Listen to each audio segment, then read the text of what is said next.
Hey everyone, it's Dr. Sun, and we've got a beautiful day here with sun kissing sun. Let's get that gorgeous, right? Oh, I feel it on my face, on my cheeks. Love it. Thanks for all that vitamin D. So, one of my favorite clients said to me last night that it helps her to watch me go through things in my life. And I thought about it, and that is kind of, modeling how to be is a great thing. I've just not been one who always wants to be in front of a camera, much as that may surprise people. So, Moon was just walking Raja, and as I was driving through this beautiful neighborhood, I was like, oh my God, this neighborhood is so beautiful. I love it. I love it. I love that this neighborhood is beautiful. I love that this neighborhood is beautiful. Why do I love that this neighborhood is beautiful? Well, that right there is a house I built in the late 90s with my first husband. It was 6,200 square feet of bliss, and we are like 10 miles north of Princeton. And that was my baby in my first marriage because we didn't have kids, right? So that was my baby. And there was a lot of loss and grief, a lot of loss and grief. And when I was in my 30s, and even part of my 40s, I would drive through this neighborhood and it would hurt. It would hurt, and I would just be consumed with, that. But I changed the way I thought about it. I'm going to talk about that and how, right? And what that was all about as I sit in my air conditioning car making this video and not standing out in the sun. Let's start with, okay, I can make things, right? I can make things and then give them to other people to use. I can. I do it with my books, and I've done it with my art, right? I've made things and then I've given them to other people to enjoy, right? In exchange for money, and that's been okay. Why couldn't I do the same with my house, right? I had to examine my attachment to this house. And I remembered a lesson taught by the Dalai Lama. Thank you. So much gratitude for the teachings of the Dalai Lama, because he taught that it is possible to appreciate that things exist without having to possess them yourself, right? We don't need to get into ownership in order for you to appreciate existence, beauty, art, all of it, right? And so I could appreciate things without needing them to be mine, right? And so I sat down with the owners of this house many years ago, and they expressed to me their gratitude for all of the tiny little things that I had done in the house to make things easy, comfortable. I put a lot of thought into it as a person with disabilities, right? Because I've always had disabilities. They just at times interfered with my ability to work. And they told me, they raised their kids in this house, and their kids now have kids, and they play with their grandkids in this house. And, it's little things like I put extra padding under the plush carpet that is the entire basement, right?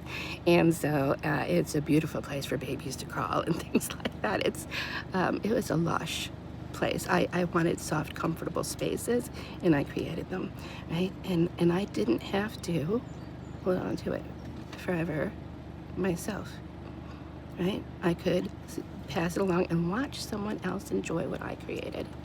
Watch someone else enjoy what I created. Like I watch people enjoy my books. Like I watch people enjoy my courses. Like people have enjoyed the things that I've made my hand, my art, right?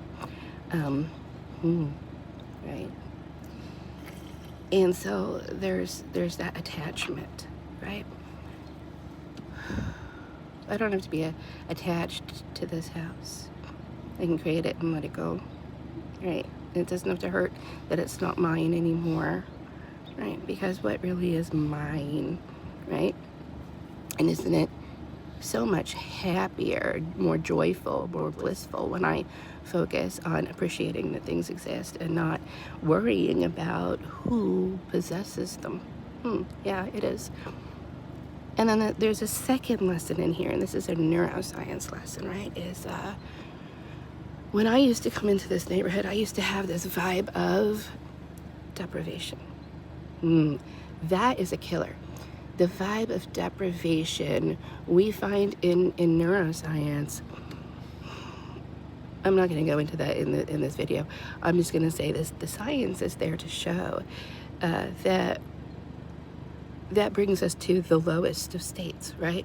A feeling of deprivation, and we are creating, manifesting constantly. If you read my books, if you take my courses, you understand that we are actually what program the matrix, right? We are with our thoughts, but our thoughts are, primarily unconscious and primarily negative, and things like feelings of deprivation, feelings of attachment, grief, loss, suffering, right? Because that's what life is. But if we change the thought, we change the plot, right? That's one of my books. It's actually here in my purse because I'm going to give my cousin a copy. If we change the thought, we change the plot, right? So I don't have to exist in a feeling of deprivation. I can change the thought. And I can say, I'm not deprived at all.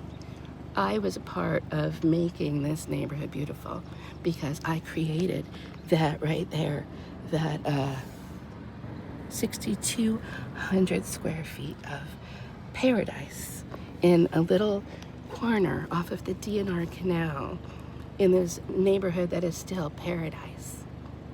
Yeah, I haven't lived here since 2003.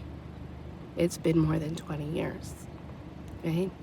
I can take joy and pride in knowing I helped make this. Whole different vibe. Whole different vibe. And that is why I am who I am today, right? Because of doing this type of work. And if you're interested in doing this type of work with me, let's talk. Connect with me. Download my app, buy my books, visit my website, lifeintheblisslane.com.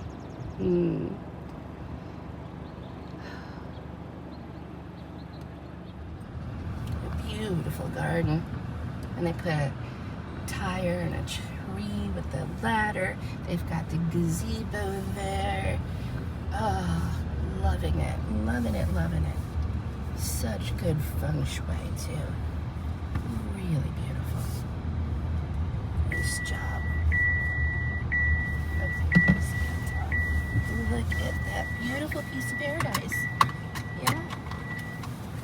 Beautiful piece of paradise. Oh, I love how they actually accented the doors. Those are the glass doors I put in. I love it. I love it.